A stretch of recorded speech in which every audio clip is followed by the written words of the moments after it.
Hello everyone, we'll be going over the basics of masks in this video. You can access the transparency masks two ways. You'll see a small rectangle with a circle inside at the bottom of the layers window. If you click it, it will add a mask to the selected layer. The second way is to go up to layer, click on layer mask and choose from transparency. The mask will be white unless you've made a mask from a selection, but we'll get into that later. First, I'm going to explain what black, white, and gray do. They alter the transparency of the layer. The mask starts in white because white has no transparency. If we add a mask to this photograph and draw over it, we'll see how masks work. So my background is currently white. Starting with black, you'll see the part I draw over will disappear. I'm using the paintbrush tool right now. Black is completely transparent so you can see the white background. If you want to take away from the image, use black. If I draw over the black with white, the image comes back. If I use any shade between white and black, the image comes back, but the transparency changes.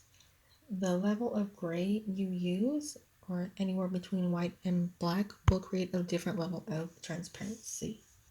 I'll go ahead and change the background to a brighter color in a second so that you can see it better.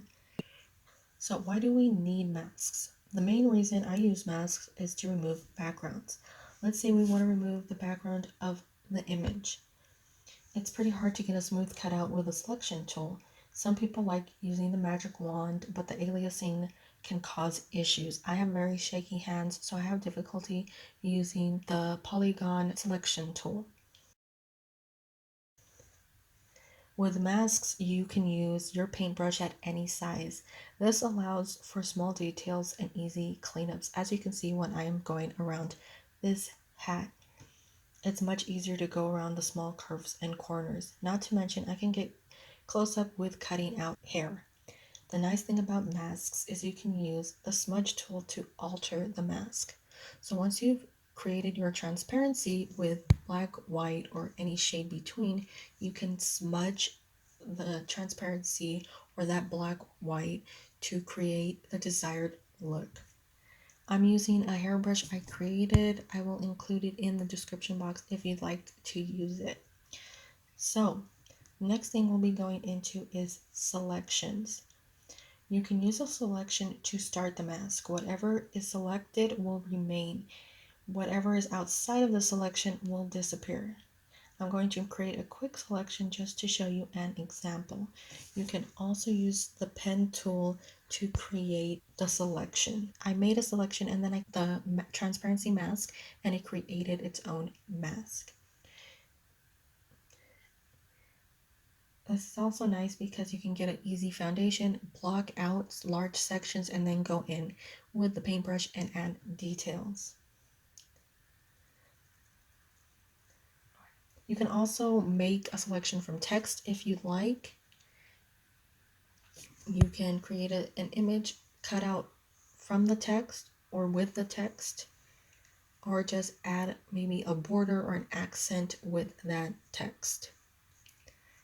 Next, we're going to move on to gray and the importance of gray. Although I'm not going to get super detailed, we'll take a look at this dress. If I were to use black and cut it all out, it will definitely look wrong. You will see that there is fabric missing.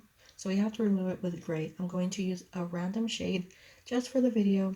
This is something you should take your time with. You can see that using the gray is removing some of the opacity, but you can still see the fabric remaining. This makes the cutout more realistic. What's nice is we don't actually have to be neat when we do this. We can block out a large area and then go back in with white and clean up any mistakes we made.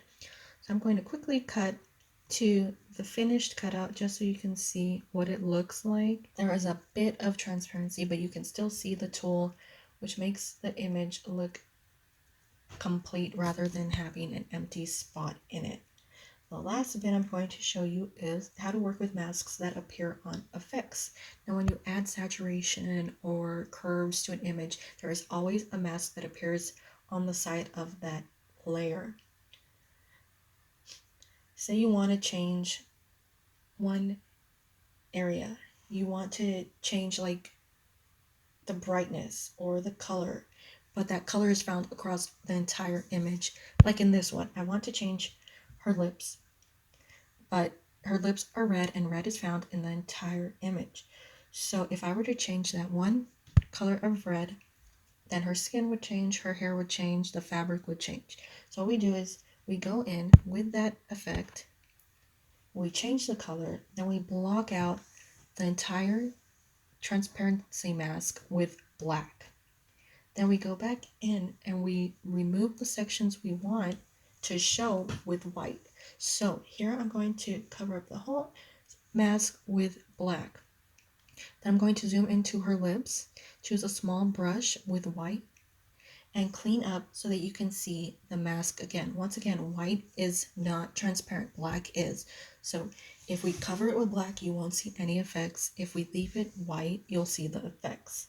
Here you can see the mask is coming back. Her lips are returning to that red color that I altered it to.